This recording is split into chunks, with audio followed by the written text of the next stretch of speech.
जीवन बगिया ऐसी उलझी, फूल उगे कम, कांटे ज्यादा, सिमटा जीवन, डूबी सांसें, आना है तो अब भी आजा। यदि आपने अभी तक अंतिम अध्याय न देखा हो तो अंतिम अध्याय देखें, और यदि आप समझ सकें तो इस अध्याय को देखें। तीसरा प्रश्न, आपने उस रोज कहा तुम किसी अंश में नहीं, पूरे के पूरे गलत हो। जो भी हो गलत ही हो, इसका क्या कारण है? अहंकार या अज्ञान, दर्प या भ्रांति? और क्या अहंकार और अन्योन्यश्रित है? पहली बात, ये सब नाम ही हैं एक ही बीमारी के, अलग अलग। जैसे कि तुम्हें कोई बीमारी हो, तुम आयुर्वेदिक चिकित्सक के पास जाओ और वह कोई नाम बताए, वह कहे कि तुम्हें दमा हो गया, और तुम जाओ एलोपैथिक चिकित्सक के पास और वह कहे कि तुम्हें अस्थमा हो गया, तो तुम इस चिंता में मत पड़ना कि तुम्हें दो बीमारियां हो गई हैं, कि तुम बड़ी मुश्किल में पड़े। दमा भी हो गया, अस्थमा भी हो गया। फिर तुम जाओ और किसी यूनानी हकीम के पास और किसी होम्योपैथिक के पास, और वे अलग अलग नाम देंगे, क्योंकि अलग अलग भाषाएं हैं उनकी, अलग पारिभाषिक शब्द है। अपनी की बीमारी तो एक है, कहो अज्ञान, कहो अहंकार, माया, कहो भ्रांति। आदमी की बीमारी एक ही है, कहो बेहोशी, मूर्छा, प्रमाद, पाप, विस्मरण, जो तुम कहना चाहो। बीमारी एक है तुम्हारी, नाम हजार हैं। तो पहली बात तो यह स्मरण रखना कि तुम्हारी बीमारियां बहुत नहीं हैं। इससे भी मन हल्का हो जाएगा कि एक ही बीमारी है और तुम्हें हजारों हजारों बीमारियों का इलाज भी नहीं करना है। नहीं तो बीमारी इलाज मार डालेंगी, बीमारी तो एक तरफ रहेगी, औषधियाँ मार डालेंगी। तुम्हारी बहुत बीमारियां नहीं हैं। माया, मत्सर, लोभ, मोह, क्रोध, ये सब अलग अलग बीमारियां नहीं हैं। ये एक ही बीमारी की अलग अलग अभिव्यक्तियां हैं, अलग अलग रूप रंग। ये एक ही बीमारी के अलग अलग नाम हैं। अहंकार बिल्कुल ठीक है, नाम मुझे पसंद है, क्योंकि इस मैं भाव से ही सब पैदा होता है। मैं भाव में मेरा पैदा होता है, मेरे से सारा माया मोह बनता है। मैं भाव से जरा जरा में क्रोध आता है, जरा चोट लग जाए तो क्रोध आ जाता है। मैं भाव से दूसरे के प्रति निंदा पैदा होती है, अपने को ऊंचा करने की, दूसरों को नीचा करने की आकांक्षा पैदा होती है।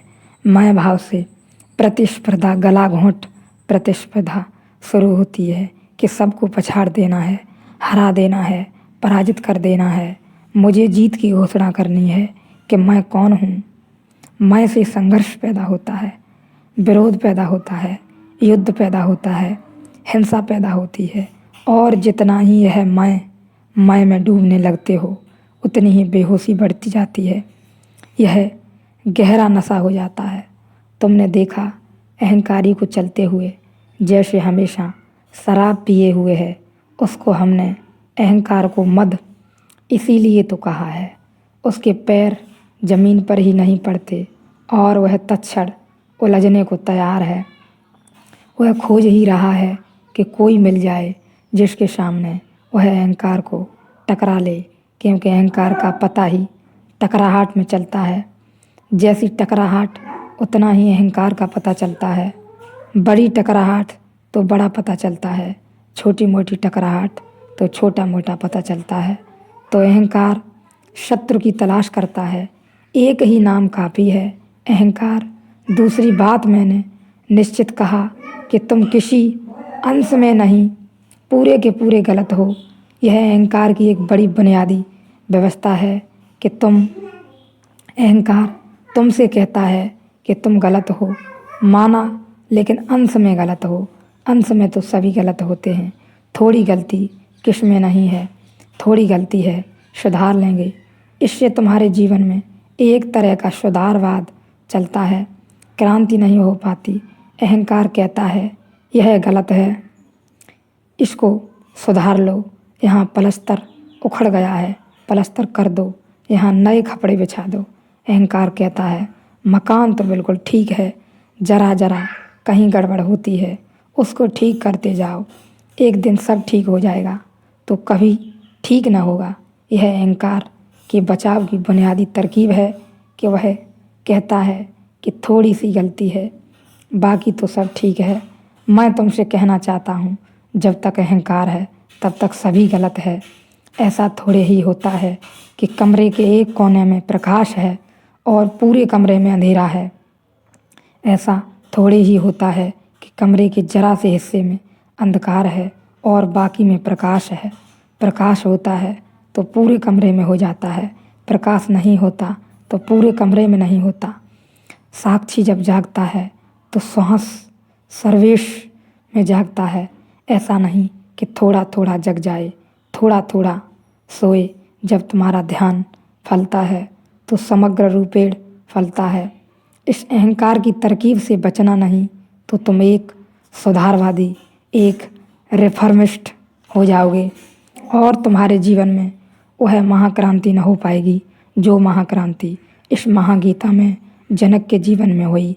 वह क्षण में हो गई क्योंकि जनक ने देख लिया कि मैं पूरा का पूरा गलत था।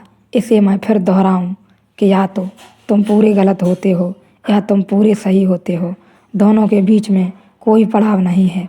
अहंकार को यह बात माननी बहुत कठिन है कि मैं पूरा का पूरा गलत हूँ। अहंकार कहता है होऊंगा गलत लेकिन कुछ तो सही होऊंगा। जिंदगी पूरी की पूरी गलत मेरी, मगर यहीं से क्रांति की शुरुआत होती है।